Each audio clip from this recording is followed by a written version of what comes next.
Assalamualaikum warahmatullahi wabarakatuh.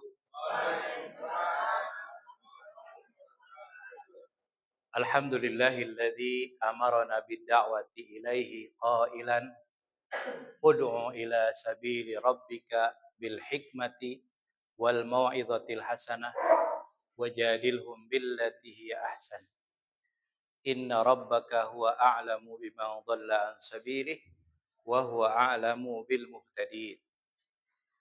Asyhadu an la ilaha illallah syahadatan liman i'tasama biha khaira ismah wa asyhadu anna Muhammadan abduhu wa rasuluh arsalahu Allahu lil alamin rahmah. Allahumma salli wa sallim wa barik ala nabiyyina Muhammad wa ala alihi wa ashabihi wa man tamassaka bi sunnatihi wa ihtada bi hadihi ila yaumil qiyamah. Amma ba'du. Bapak Ibu, saudara-saudariku yang dirahmati Allah, sehat semuanya? Masih semangat? Sih ya. Walaupun kelihatan lesu, tapi ketika ditanya masih semangat ya, insya Allah.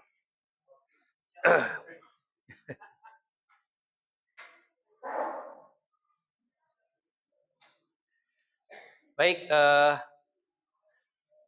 Bapak Ibu, saudara-saudariku yang dirahmati Allah, pada pagi hari ini, pada kesempatan ini saya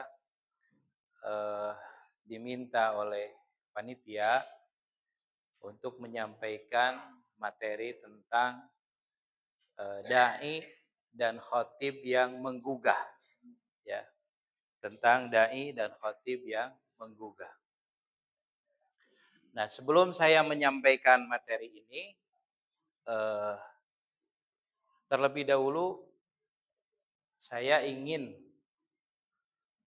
coba mengeksplor ya, atau menanyakan terlebih dahulu, kira-kira apa yang kita harapkan ya dari tema ini, menjadi dai dan khatib yang menggugah.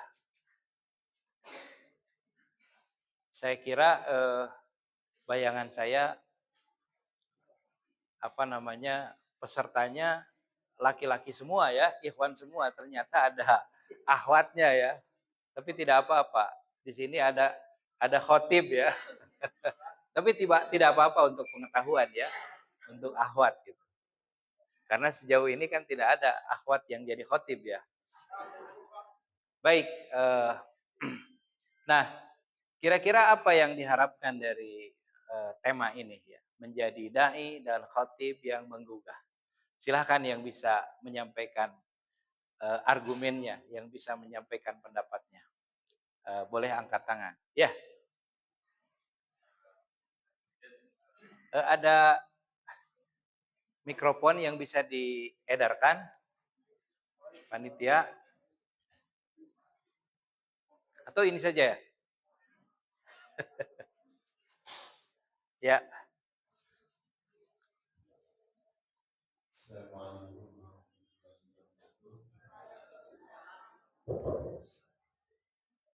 Mungkin dari materi dan menjadi yang bisa saya sampaikan itu bagaimana kita sebagai seorang yang ilmu Ya. dan bertugas menjadi kayak hadir Ya. bisa menginspirasi jamaah-jamaah. Bisa menginspirasi jamaah atau audiens ya. Baik. Ada lagi? Silahkan Ibu. Assalamualaikum warahmatullahi wabarakatuh. Waalaikumsalam warahmatullahi wabarakatuh. Oh ya, mohon. Kurang Sunda Bu, Ibu Iis? Oh ya. Kalau namanya Iis itu Sunda ya. Mangga Bu? Iya. Untuk dari yang mengunggah, menurut pendapat saya, mungkin dari kata-katanya yang sangat bagus gitu Pak, untuk dijadikan ilmu dan selalu mengajak kebaikan kepada orang-orang. Baik. Jadi tadi dua jawaban ya. Yang pertama adalah bagaimana bisa menginspirasi audiens, bisa menginspirasi jamaah. Kemudian yang kedua, bagaimana bisa apa tadi Bu? Kata-katanya ya, kata-katanya menarik begitu ya, dan seterusnya. Baik. Nah itu yang diharapkan dari materi ini. Kemudian Bapak Ibu, eh, ketika kita menjadi dai atau seorang khatib yang menggugah, kira-kira tujuannya apa? Nah ini, tujuannya apa kira-kira? Boleh angkat tangan ya, Bapak atau Ibu. Ya, Ibu. Tujuannya apa, Bu? Ya, agar agar orang yang kita dakwahi kembali kepada Allah. Ya, baik. Ada lagi dari Bapak-bapak? Supaya tidak nundukan. Nah, itu mah bahasa Sunda, menggugah bahasa Sunda, Pak. Ngagugahkeun gitu ya. Jadi khotib yang menggugah adalah khotib yang membuat jamaah tidak nundutan gitu. Itu bahasa Sunda, Pak. Bisa aja, Bapak. Ya, silakan. Ngagugahkeun itu, Bapak. Ya. Ya, tersadarkan ya. Baik. Pak,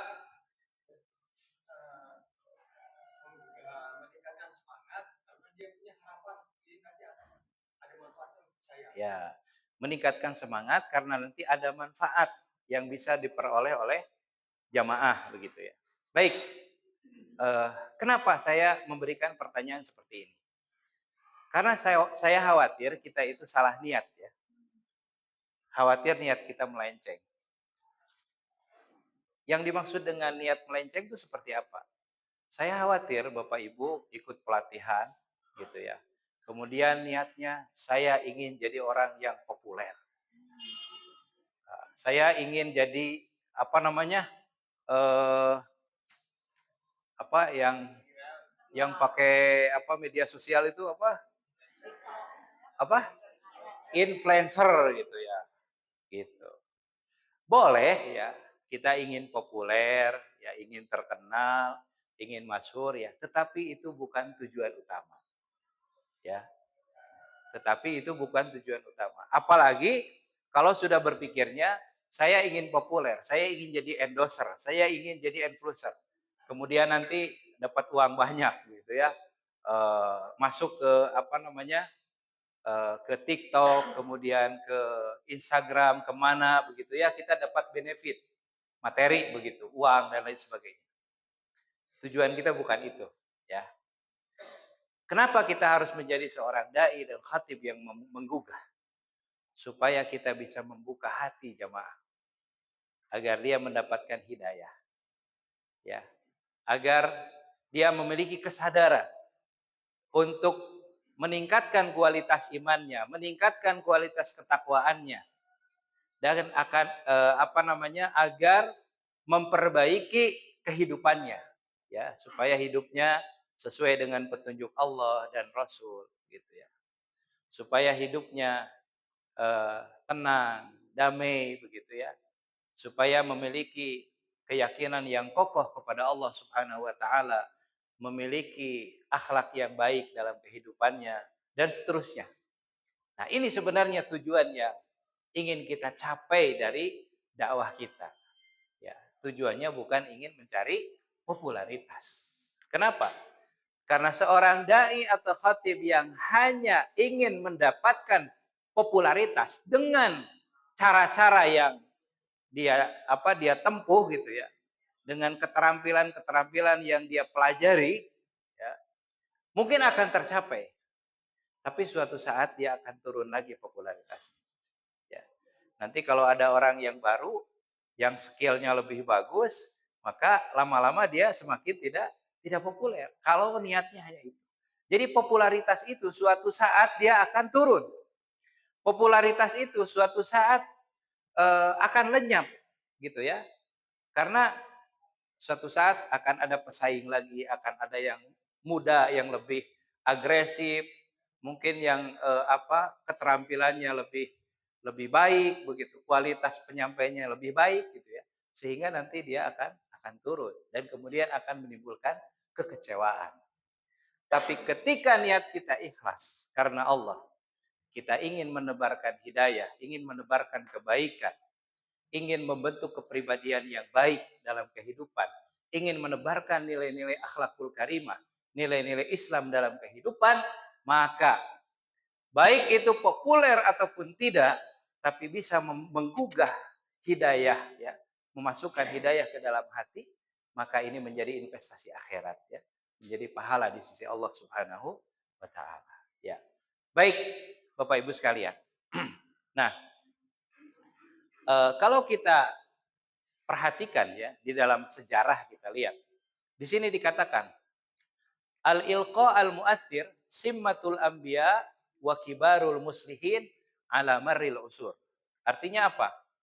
Bahwa penyampaian yang menyentuh, penyampaian yang menggugah gitu ya, itu adalah merupakan karakteristik utama para nabi dan para tokoh pembaharu ya di setiap zaman. Jadi menyampaikan ceramah, khutbah gitu ya, atau cara komunikasi yang menggugah, yang menyentuh itu adalah merupakan ciri utama atau karakteristik para nabi dan kemudian para tokoh pembaharu di setiap zaman. Kita perhatikan ini ada dalil-dalilnya ya. Ini misalnya di surat An-Nisa ayat 63. Jadi penyampaian yang menggugah dan berkesan adalah ciri utama dari para nabi dan para tokoh pembaharu di setiap zaman. Kita perhatikan di dalam surat An-Nisa ayat 63. Allah berfirman, "Ulaikal ladzina ya'lamullahu ma fi qulubihim fa'arid anhum wa'idhum wa qul lahum fi anfusihim qawlan baligha." Ya. Artinya, mereka itu adalah orang-orang yang Allah mengetahui apa yang di dalam hati mereka. Karena itu berpalinglah kamu dari mereka dan berilah mereka pelajaran. Dan katakanlah kepada mereka perkataan yang berbekas pada jiwa mereka. Ini perintah Allah kepada Rasulullah Shallallahu Alaihi Wasallam. Ya, perintah Allah kepada Rasulullah Shallallahu Alaihi Wasallam. Ini kalau kita lihat dalam salah satu tafsir ya, tafsir Al-Mukhtasar ini, di sini dikatakan mereka itu adalah orang-orang yang Allah ketahui isi hatinya, yaitu berupa kemunafikan dan iktikad buruk. Maka tinggalkan wahai Rasul dan berpalinglah dari orang-orang tersebut dan jelaskan kepada mereka perihal ketentuan hukum dalam bentuk anjuran supaya tunduk kepada hukum Allah serta peringatan agar tidak berpaling darinya, dan berikanlah nasihat yang mengena serta merasuk ke dalam jiwa mereka. Mengapa? Ya, para rasul dan termasuk Rasulullah Shallallahu Alaihi Wasallam itu diperintahkan memiliki kemampuan untuk menyampaikan pesan-pesannya yang mengena, yang menyentuh jiwa. Ya. Karena yang dihadapi oleh para nabi, termasuk oleh Rasulullah Shallallahu Alaihi Wasallam, adalah berbagai macam orang, terutama orang-orang yang kafir, orang-orang yang tidak beriman kepada Allah, dan termasuk orang-orang yang munafik, ya, orang-orang yang menyebarkan keburukan, orang-orang yang menyebarkan kerusakan. Maka orang-orang seperti itu harus dihadapi dengan kemampuan berbicara yang baik, kemampuan menyampaikan yang baik, kemampuan berargumentasi. Kalau kita menghadapi orang-orang seperti itu ya, apalagi mereka misalnya punya argumentasi yang bagus gitu ya, pandai menyebarkan fitnah dan lain sebagainya. Kalau kita tidak mampu menyampaikan pesan-pesan dengan argumentasi yang baik, maka kita yang akan kena fitnah. Ya. Nah, oleh karena itu maka Rasulullah Shallallahu Alaihi Wasallam diperintahkan agar dia memiliki kemampuan ya menyampaikan pesan-pesan yang baik. Mungkin kita punya pengalaman ya, Bapak Ibu sekalian dan teman-teman sekalian, mungkin kita punya pengalaman ya. Kita berniat baik, menyampaikan kebaikan, tapi ditafsirkan dengan penafsiran yang tidak baik. Terutama oleh orang-orang yang dalam hatinya ya ada penyakit gitu ya. Dalam hatinya hatinya kotor gitu ya. Hatinya selalu berpikir negatif ya. Bisa jadi ditafsirkan dengan tafsir-tafsir yang negatif, difitnah gitu ya. Dan itu sering terjadi. Nah, oleh karena itu kita harus punya kemampuan untuk menyampaikan argumentasi yang baik, menyampaikan alasan-alasan yang baik, menyampaikan dalil-dalil yang kuat gitu ya. Nah, itu pasti kita hadapi di masyarakat kita. Jadi jangan biarkan orang yang menyebarkan fitnah. Tetapi, nah yang kedua, kita juga tidak boleh mudah terpengaruh oleh orang-orang yang begitu. Ada orang yang menyebarkan fitnah, kita terpengaruh, emosi. Biarkan saja, gitu ya.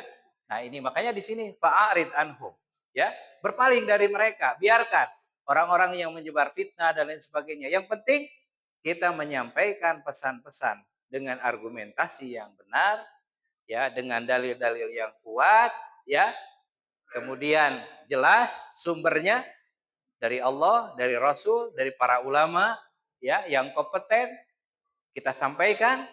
Biarkan kalau ada orang yang memfitnah, orang yang mungkin menafsirkan dengan tafsiran-tafsiran yang negatif, ya biarkan. Nanti suatu saat orang akan menilai, gitu ya. Nah ini kenapa kita perlu kemampuan ya menyampaikan sesuatu yang baik ya, kemampuan komunikasi. Kemudian dalam surat Shad, wasadadna mulkahu wa atainahul hikmata wa faslal khitab. Ini berbicara tentang Nabi Daud ya. Nabi Daud. Dan kami kuatkan kerajaannya dan kami berikan kepadanya hikmah dan kebijaksanaan dalam menyelesaikan perselisihan. Artinya memiliki kemampuan untuk berargumentasi, memiliki kemampuan untuk menyampaikan sesuatu yang baik. Ini diberikan kepada Nabi Daud alaihissalam. Ya. Kemudian anugerah khusus yang diberikan kepada Nabi Muhammad SAW, yaitu kemampuan berkomunikasi yang efektif dan menggugah. Ya. Dulu di zaman Nabi belum ada Fakultas Ilmu Komunikasi, belum ada ya, Fikom. Ya. Belum ada jurusan jurnalistik dan lain sebagainya, atau ilmu komunikasi Islam dan lain sebagainya. Tapi Rasulullah Shallallahu Alaihi Wasallam ya diberikan kemampuan oleh Allah Subhanahu Wa Taala, sebagaimana disebutkan di dalam hadis ini dari Abu Hurairah radhiyallahu anhu, ya Rasulullah Shallallahu Alaihi Wasallam bersabda, fuddiltu alal anbiya bisittin, u'titu jawami al kalim. Ya, saya bacakan yang pertama saja. Ini yang berhubungan dengan tema kita. Kata Rasulullah, aku diberikan keutamaan dibandingkan nabi-nabi sebelumku dengan 6 hal. Nah, hal yang pertama, aku diberi jawami al-kalim. Jawami al-kalim itu adalah perkataan yang singkat namun berisi. Ya, singkat tapi berisi. Singkat, padat, jelas gitu. Kan kadang-kadang ya kita perhatikan ada orang yang bicara gitu, bicara kemana-mana ngelantur tapi isinya nggak jelas. Ada kan yang begitu ya, gitu. Dan ini mungkin budaya yang harus kita perbaiki ya di masyarakat kita, budaya yang harus kita luruskan. Justru ustadz-ustadz yang digandrungi itu di masyarakat ya, ustadz-ustadz yang populer itu adalah ustadz-ustadz yang suka ngelawak. Gitu. Dan isinya sedikit gitu ya, tapi melawaknya banyak. Makanya ketika jamaah pulang ke rumahnya kemudian ditanya, Ibu tadi habis mendengarkan ceramah, ya. Kira-kira isinya apa? Maka yang dia ingat itu adalah lawaknya gitu. Bukan konten atau isinya yang penting, bukan ayat Qur'annya, bukan hadisnya, bukan perkataan para ulama, tapi yang diingat adalah banyolannya. Yang diingat adalah lawaknya gitu ya. Nah, ini juga perlu kita luruskan ya di masyarakat kita. Ya, makanya kalau yang pandai melawak itu bisa masuk TV ya. Kalau orang model saya susah masuk TV ya, nggak bisa terkenal gitu. Ya, nah itu. Jadi Rasulullah itu diberikan kemampuan, ya diberikan kelebihan adalah jawami'ul kalim. Dia mampu menyampaikan kata-kata yang singkat tapi padat, jelas, berisi. Jawami'ul kalim. Coba, ada nggak yang bisa memberikan contoh kata-kata Rasulullah yang singkat tapi maknanya luas? Nah, khairun nasi anfa'uhum linnas. Sebaik-baik manusia adalah yang memberikan banyak manfaat kepada manusia. Kan kalau itu diuraikan ya, manfaat memberikan manfaat kepada orang lain itu membantu yang membutuhkan, ya, membantu orang yang kesulitan, macam-macam gitu ya, membantu tetangga dan lain sebagainya. Ada lagi? Apa, Bu? Qul amantu billah tsumastaqim. Katakanlah beriman, aku beriman kepada Allah, kemudian istiqomahlah. Banyak. Jadi kalimat-kalimat itu singkat tetapi isinya padat gitu. Berisi, bermakna dan lain sebagainya. Nah, ini kelebihan yang diberikan kepada Rasulullah dan diharapkan ini dicontoh oleh kita umatnya. Ya, dicontoh oleh kita dalam berbicara, dalam berceramah, dalam berdakwah gitu ya. Kata-kata kita itu singkat, padat dan berisi, ya, tidak bertele-tele kemana gitu ya. Tapi kemudian kesimpulannya nggak jelas, gitu. Ini kesimpulannya apa?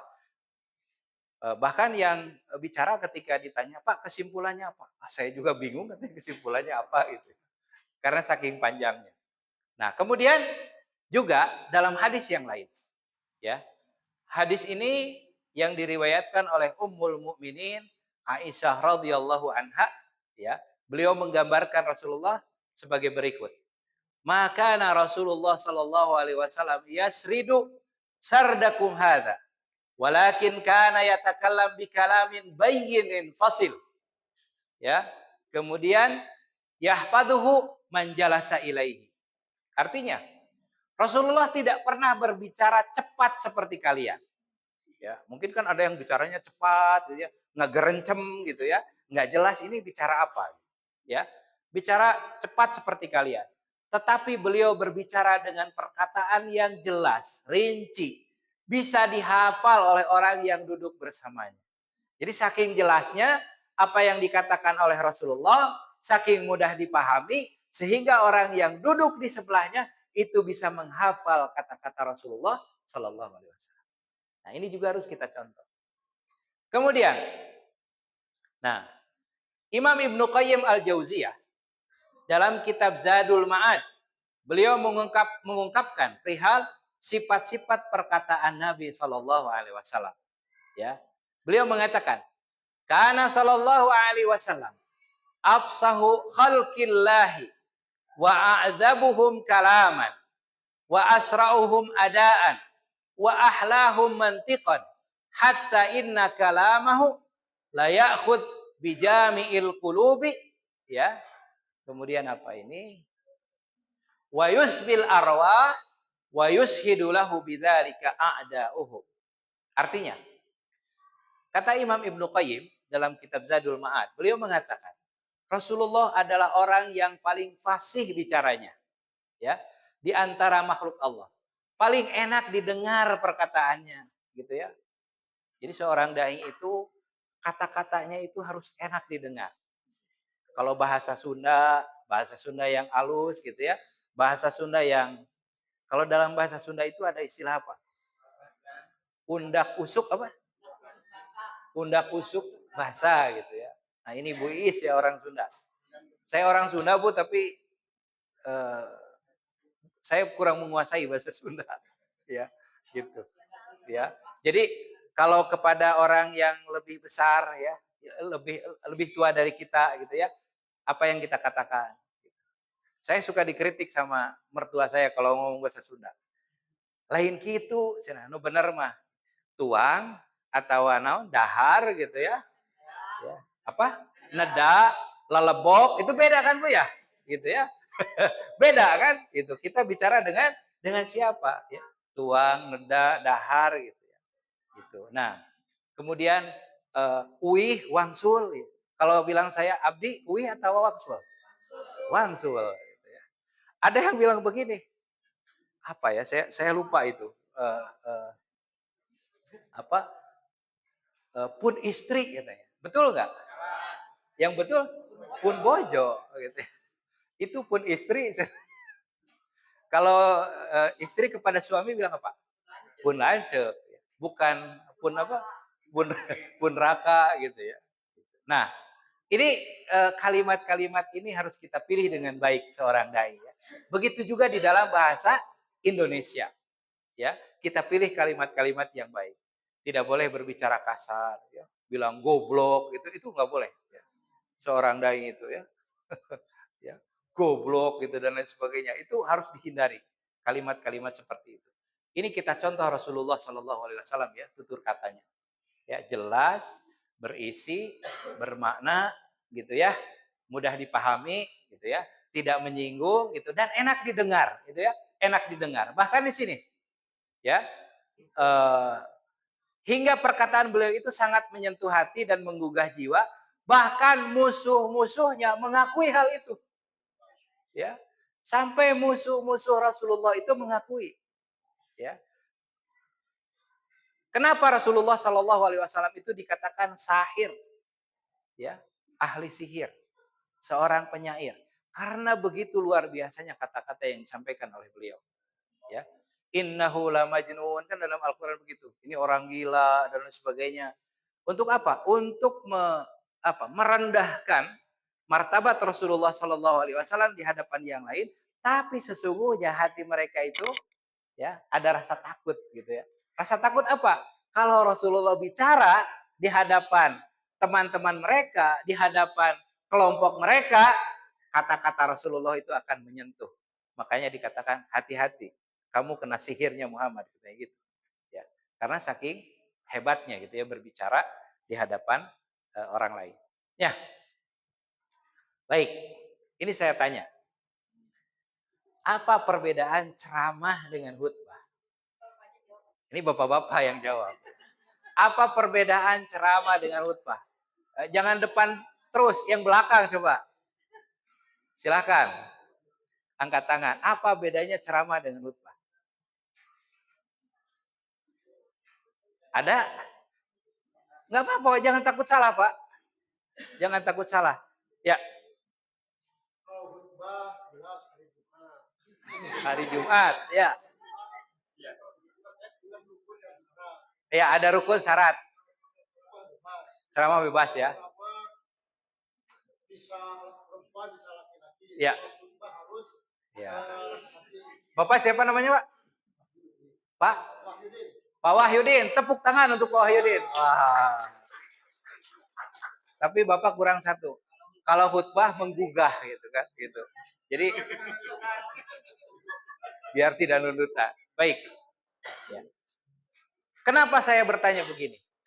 Supaya ya Bapak-bapak ketika menyampaikan sesuatu bisa membedakan. Bapak ini lagi